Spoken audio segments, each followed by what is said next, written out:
isang 29 na taong gulang na magsasaka na residente ng San Joaquin, Iloilo, na kinilalang si alias Rodel ang naaresto ng mga operatiba ng San Joaquin Municipal Police Station na pinamumunuan ni Police Captain Isagani B. Tabares, Chief of Police, kaugnay ng kasong 2-count statutory rape. Isinagawa ang pag-aresto sa suspect nito lamang kasyam ng Enero 2026 sa Purok 2, Poblasyon San Joaquin, Iloilo.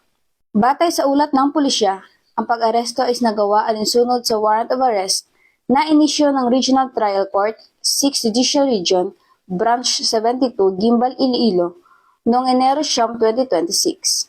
Ang kaso ay paglabag sa Article 266-A ng Revised Penal Code na inamendyahan ng may kaugnay sa Republic Act 7610. Walang inirekomendang piyansa para sa nasabing kaso. Sa kasalukuyan, ang suspect ay nasa kusdiyan ng pulisya at sumasailalim sa wastong proseso para sa tamang disposisyon ng kanyang mga kaso. Patuloy namang tiniyak ng mga otoridad ang mahigpit na pagpapatupad ng batas upang maprotektahan ang mga karapatan at kapakanan ng mga biktima, lalo na ang mga menor de edad. Bagong PNP para sa bagong Pilipinas, serbisyong mabilis, tapat at nararamdaman. Mula rito sa Western Visayas, ako inyong PNN correspondent, Patulwoman Nanette Sablon, alagad ng batas, tagataguyod ng Balitang Pulis.